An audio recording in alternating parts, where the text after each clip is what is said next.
What's up, guys? It's RJ. I'm not on the step mill. I'm actually outside of my parents' place.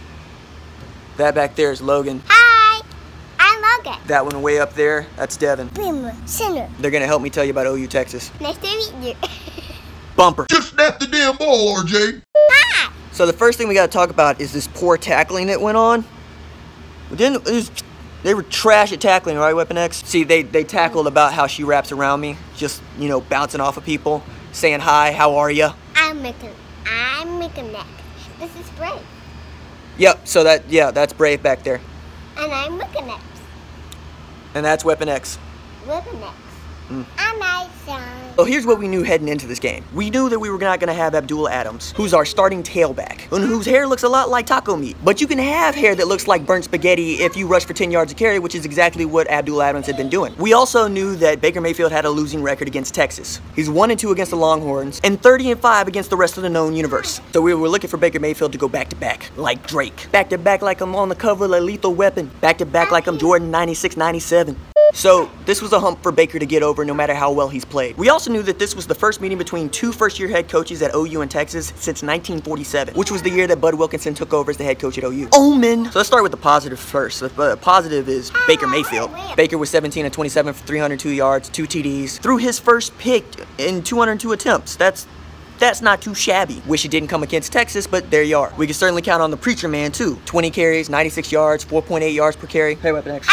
So football is a family affair. And it was looking a lot like it looked against Iowa State in the beginning of last week. OU came out, started fast, took charge, 20-10 at halftime. But even in the first quarter, my mom could sense some things going on.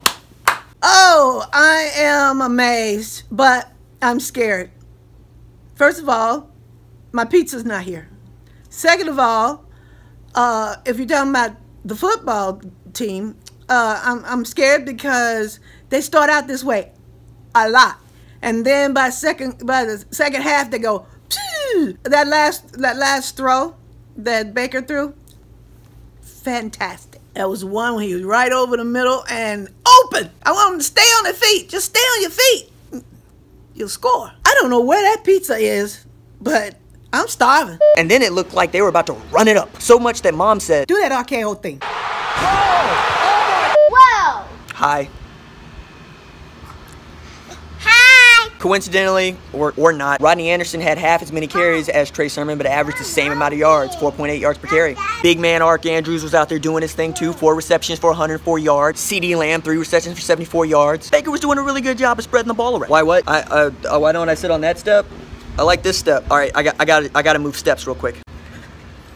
Okay, the 4-year-old asked me to move steps, and now I've moved steps. Then in the second half, it seemed like Texas had decided, hey, since they're not gonna tackle, we're just gonna run. And I do mean not tackle. Like, did you see how many guys are out there were arm tackling? Like throwing their shoulders at guys, trying to tackle with their heads. Second quarter sucked. And Mike Stoops is so persistent on running this 3-4, that doesn't work. We now interrupt this video for a puppy, toddler, 4-year-old break. Cute. Seriously, we got a problem when the quarterback for Texas rushes for more yards than our starting running back. We're talking about 22 carries for 106 yards here. That's embarrassing. And then what was up with this refereeing? Seriously, 8 penalties for 81 yards? You gotta be kidding me. As if Texas wasn't out there holding every single play. Poor Obo Oronko had hands all over him. And how about Devontae Lampkin? Kid signed with Texas. Charlie Strong held him when he wanted to go into the last possible minute to give him his release. And that man was a grown man in the middle. So proud of Devontae Lampkin stepping up for when we needed him most. Knowing that Matt Romar couldn't go. Devontae Lampkin is my player of the game. Love you, big man. It's me. Third quarter, Sooners suck. Offensive side of the ball, again, I got to give a shout out to Trey Sermon. My man didn't just rush for nearly 100 yards, he also had a beautiful 42-yard pass. Homeboy getting his booby miles on. This disturbing trend where we can't seem to score double digits in the second half, despite having one of the most prolific offenses in all of college football. Lincoln, that's on you, dog. Like, I bag on the defense a lot because I hate 3-4s, but it's on the offense to go and score points. But I'll take a 29-24 win over Texas any day of the week, and twice on Sundays. This also means that we firmly still control our fate in getting to the college football playoff, which is awesome, especially since Clemson is a verb again. That's right, Clemson. I'm gonna make fun of you from now on and forever because you lost to Syracuse, which is almost as bad as losing to Iowa State, except you were ranked #2 in the country and you got your best quarterback knocked out of the game. Clemson, a verb. And what about Mike Gundy taking off his shirt? You heard my man laughing, because it's funny. It's funny because that's what it takes to hype up a crowd at a pep rally for homecoming at Oklahoma State. That's not a good look. What else is not a good look? Take a look at this picture. Mike Gundy is showing up QB1 with his shirt off. I don't like it when the quarterback's in worse shape than the head coach. That's not a good look. Fun fact, the Red River Rivalry is the longest running rivalry game that's been played at a neutral site. Been played at the Cotton Bowl since 1929, which is the same year the stock market crashed. I don't know why I told you that. Guys, you made it. A W is a W. But you gotta go back to the drawing board when it comes to defense, because obviously you guys need a new strength and conditioning coach. You could probably use that on the offensive side too, because you guys are pooped in the second half.